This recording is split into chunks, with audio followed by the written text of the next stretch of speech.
নমস্কার। আজকে চলে এসেছি একটি অতি গুরুত্বপূর্ণ ভিডিও নিয়ে। কিছু গুরুত্বপূর্ণ কথা আপনাদের সাথে শেয়ার করব এবং দয়া করে মন দিয়ে ভিডিওটি একটু শুনবেন, তারপরে আপনাদের মতামত পোষণ করবেন। কারণ এটি কিন্তু খুব একটি সাধারণ ভিডিও নয় এবং এটা নিয়ে ভাবছিলাম যে সোশ্যাল মিডিয়ায় এই ধরনের কোনো ভিডিও আমি করব কিনা আপলোড। নরমালি এর আগে এরকম করিনি।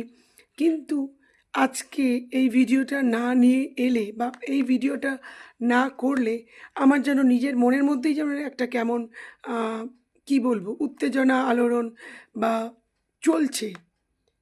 কি চলছে এটি একটি মায়ের মনই বলতে পারবে। তো সেই কারণে আজকে আমি এই ভিডিওটা আপনাদের সামনে নিয়ে উপস্থিত হয়েছি এবং বেশ কিছু গুরুত্বপূর্ণ বিষয় নিয়ে আজকে আলোচনা করব বলেই এসেছি।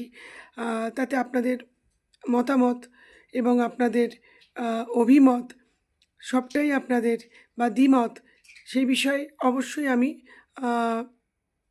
আগ্রহী যে আপনাদের কি এই বিষয়ে বলার আছে।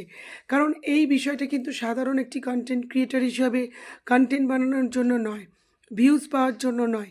এখানে কথা হচ্ছে একটি মা তার ফিলিংস আপনাদের সামনে তুলে ধরেছে। কারণ জানি অনেক বাবা মাই অনেক কিছু বলতে চান, হয়তো বলতে পারেন না, ইচ্ছা থাকলেও পারেন না। আমিও পারছিলাম না, ভাবছিলাম কোথা থেকে শুরু করব। শুরুটাই তো আসল। কারণ শুরু যদি আমরা করি, আশা করি একসাথে এক পথ চলতে পারবো। তো যাই হোক, বিষয়টাকে লম্বা না করে আসল বিষয়ে মূল বক্তব্যে ফিরে আসি। কদিন ধরে যেগুলো শুনছি, দেখছি, জানছি, পশ্চিমবঙ্গের বিভিন্ন জায়গায়, আমাদের এই কলকাতায় বুকে বা যেখানে যেভাবে হচ্ছে কয়েকটি ঘটনা পর পর ঘটে যাওয়া, সেটি মিশন হোক, স্কুল হোক বা বারুইপুরের মতন জায়গা হোক, যেভাবেই হোক ঘটনা কিছু ঘটছে। এবং এই ঘটনার পরিপ্রেক্ষিতেই আমি বলতে চাই যে আমরা আমাদের এই আতঙ্কটা রাখবো কোথায়? মেয়ে সন্তানের মা হিসাবে, বাবা হিসাবে, বা আপনারাই বা যারা ছেলে সন্তানের মা তা বা বাবা, তাদের মধ্যেও যথেষ্ট ভয়, আতঙ্ক, লজ্জা সবটাই কাজ করছে।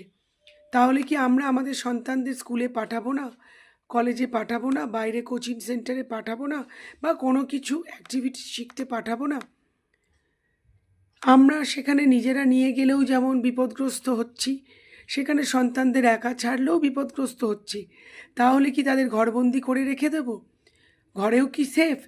আমরা যে বলি সন্তানদের বাইরে বেরোতে দেব না, বাইরে না থাকলেও কি সন্তানরা খারাপ হচ্ছে না? বা বাইরে গেলেই যে সবসময় খারাপ হচ্ছে, ভালো হচ্ছে না, সেটাও নয়। কিন্তু কোন পথে যাব? রাতের ঘুম